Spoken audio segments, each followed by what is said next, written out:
Bonjour André Jordan. Bonjour.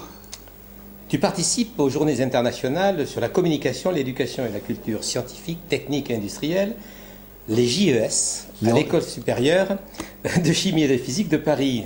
Tu les connais particulièrement bien, ces JES. Oui, parce qu'on les a créés il y a maintenant 35 ans. C'était en 79. Mon projet était de, comme je venais des sciences, de faire comme dans les sciences, d'avoir un lieu où on pouvait confronter des résultats d'observation, d'expérience, d'investigation, alors que généralement la pédagogie était et reste souvent un combat d'idéologie.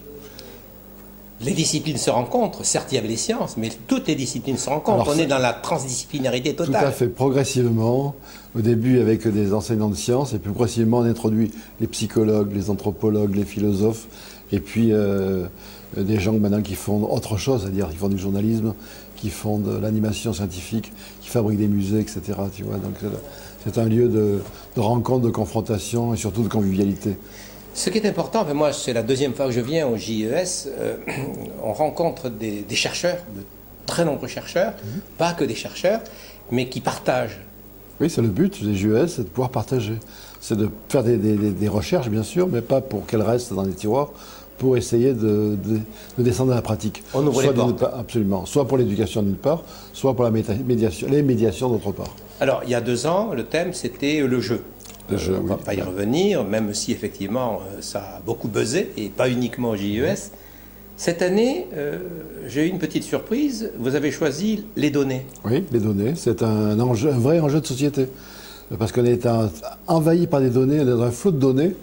D'une part parce qu'avec le numérique et la recherche scientifique, des données sont partout. Quand on fait un séquençage d'ADN, c'est des millions et des milliards de données qui apparaissent. Mais aussi, dès qu'on fait des tweets, des réseaux sociaux, on est dans ces données. Et les données n'ont rien d'évident. Les données ne sont pas quelque chose de neutre. Une donnée, très souvent les gens disent il y a des données, il faut les percevoir. À partir de là, je produis l'information et je regroupe l'information pour faire des connaissances. En réalité, rien ne marche comme ceci, parce qu'une donnée n'existe que s'il y a des connaissances derrière. Les données n'existent que dans le cadre d'un modèle, dans le cadre d'une théorie, dans le cadre d'un contexte, et elles sont très culturelles, les données. Alors c'est plus particulier dans l'appellation même du thème qui a été choisi au JES cette année, c'est « Attention, données ». Oui, ben oui. Alors, une question, si on met attention, c'est qu'il y a peut-être un danger. Y a-t-il un danger? Il y a un danger parce qu'on les prend toujours au premier degré. Par exemple, quand on parle des accidents de la route, pour prendre des exemples très concrets, on pense que les données sont là. Non, les données sont traduites à travers des normes et des rituels. Par exemple, jusqu'en 2004, on était mort sur la route si on brûle dans les 6 jours, sur place ou sur les 6 jours. Aujourd'hui, ça a été prolongé, c'est par rapport à 30 jours. Oui, donc la donnée est valorisée ou minimisée en fonction des critères que se donne. C'est pareil pour la criminalité. Il y a des grands discours sur la criminalité, sur la délinquance. Quand on regarde les chiffres, on mélange très souvent les crimes avec les chèques sans provision. Et donc aujourd'hui, les données, il faut savoir un petit peu de quoi il s'agit, il faut savoir un petit peu où elles vont, ce que l'on en fait, de façon à pouvoir être plus rassuré. Il y a surtout un travail d'éducation à faire, c'est-à-dire apprendre aux élèves qu'une donnée, ça se discute. Une donnée, il faut toujours savoir qui la donne, à quel moment on la donne, pour quelles raisons et quels les enjeux sont derrière. Parce qu'une donnée en soi n'existe pas. Donc il y a tout un travail critique à faire. Et ça, c'est apprendre à lire. Aujourd'hui, c'est apprendre à lire les données. Donc on apprend aux données, mais on apprend aux données par les données. Tout à fait. Mais à condition d'avoir son regard critique sur ces données. Mais jamais prendre comme ça, comme on disait avant, parole d'évangile. Bon, on part de l'école. Comprendre, mémoriser, mobiliser le savoir sont pour toi en interaction constante dans l'acte d'apprendre. Oui. Apprendre à apprendre, dis-tu, doit être au cœur de la mission de l'école. Mais apprendre à apprendre n'est-il pas conditionné par la possibilité de donner à l'apprenant les moyens d'évaluer son apprentissage? Oui, alors d'abord, avant de parler d'évaluation, finissons sur le problème des données. La question qui était fondamentale aujourd'hui, c'est que dans la mesure où il y a plein de données, les données sont à disposition si on sait les trier, les rechercher, etc. Et si on sait être critique par rapport à elles. L'important, c'est plus les données, l'important, c'est comment travailler sur les données. C'est toutes les démarches à faire. Et dans ces démarches, évidemment, il y a la démarche d'évaluer. Évaluer les données d'une part, mais aussi évaluer au niveau de la classe. Et là, l'évaluation, on peut l'aborder de plusieurs façons. Jusqu'à présent, l'évaluation, on la considère surtout comme l'évaluation bilan, qui permet de voir à la fin où en sont les élèves. C'est quelque chose qui est intéressant. Mais comme c'est présenté, très souvent, ça agace les enseignants. Alors que l'évaluation, ça peut être un outil. Un outil pour l'enseignant d'une part, et un outil pour l'élève d'autre part. Alors si on prend l'enseignant, par exemple, l'évaluation, c'est de savoir qui a donné son cours. Aujourd'hui, on ne peut plus dire qu'il y a une seule façon d'apprendre. Il faut jongler plusieurs façons d'apprendre. Ce qui est important, c'est voir ce qu'on a fait et qu'est-ce qu'on a donné. Est-ce que les enfants sont plus intelligents à la fin qu'au début? Est-ce qu'il y a une plus-value? Absolument. Ça. Et à travers ça, se poser des questions. Si c'est bon, je le garde, je le partage avec d'autres. Si c'est pas bon, j'y remédie, j'en discute avec d'autres pour voir comment je pourrais faire autrement. Ça, c'est l'outil pour le prof. Mais après, il faut penser l'outil pour l'élève. Alors, jusqu'à présent, l'évaluation, c'est aussi l'évaluation de sanction. On évalue, stigmatisante. Absolument stigmatisante, parce qu'on est bonne note, parce que c'est rouge, parce que l'élève, après, il se fait mal voir par son prof. Voire dévalorisante. Absolument. Donc, on se fait exclure. Alors que l'évaluation, ça peut être de la matière pour apprendre. C'est-à-dire, à condition, là, ça change aussi l'école, à condition que l'évaluation ne soit pas une fin en soi. On évalue et puis on passe à autre chose. Ce qui est intéressant, c'est d'évaluer pour voir où en est l'élève, comprendre ses erreurs, lui permettre d'approcher ses erreurs et ensuite de les travailler pour pouvoir dépasser.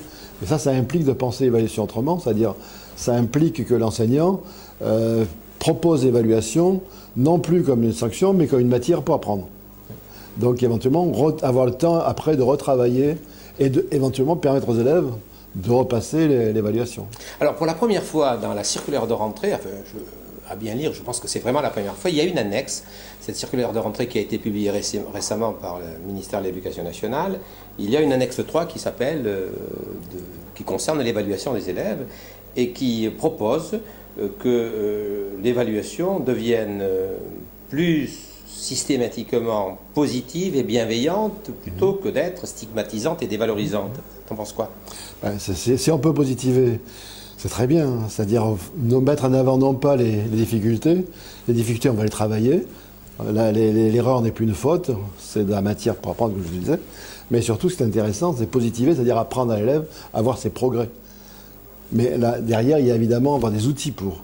C'est-à-dire ne plus se limiter à prendre une note générale qui regroupe des patates, des asperges, des oignons, mais à travers cette note, savoir est-ce qu'il a été créatif, est-ce qu'il a été curieux, sur le plan des attitudes, est-ce qu'il fait une démarche expérimentale, est-ce qu'il sait maîtriser l'information, est-ce qu'il sait mobiliser un modèle, etc. Tu vois.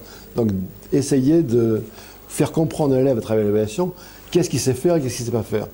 Et mettre l'accent sur les choses qu'il sait faire, parce que chaque enfant a des choses positives, pour pouvoir lui permettre de dépasser ses difficultés. Un des résultats des enquêtes PISA passées a montré que les élèves français étaient ceux qui étaient les plus nombreux à ne pas donner de réponse à des questions de peur justement de se tromper. Voilà. Alors ce statut de l'erreur qui remonte loin dans la culture de l'école française, est-ce qu'il n'est pas aussi un élément qui doit être revu et corrigé dans l'enseignement pour faire en sorte qu'au moins on puisse, puisque c'est le cas dans les laboratoires, beaucoup de laboratoires avancent et fonctionnent grâce à l'erreur. C'est la science. En science, on apprend grâce à l'erreur. On apprend grâce à l'erreur. On fait une hypothèse, si elle ne marche pas, on la change. Et dans l'école, en fait, l'erreur a un statut qui est effectivement stigmatisant. C'est l'équivalent de la faute. Tout à fait, c'est la faute qu'il faut absolument éliminer. Si on n'a pas éliminé, c'est qu'on n'est pas bon, alors qu'on pourrait la travailler, cette faute. Alors, au cœur de cela, comment faire en sorte que cela évolue? Est-ce que c'est la formation des enseignants? Comment changer cette culture? C'est plus que, si tu parles de culture, c'est plus que la formation des enseignants. Là, c'est vraiment une culture d'un domaine. C'est vraiment changer une mentalité, ne plus situer l'erreur comme on l'a située jusqu'à présent. C'est pas en faire de l'erreur vraiment un outil d'apprentissage. Alors justement, on a parlé de rénovation de l'école de la République, il y a même une loi qui porte son nom, cette appellation.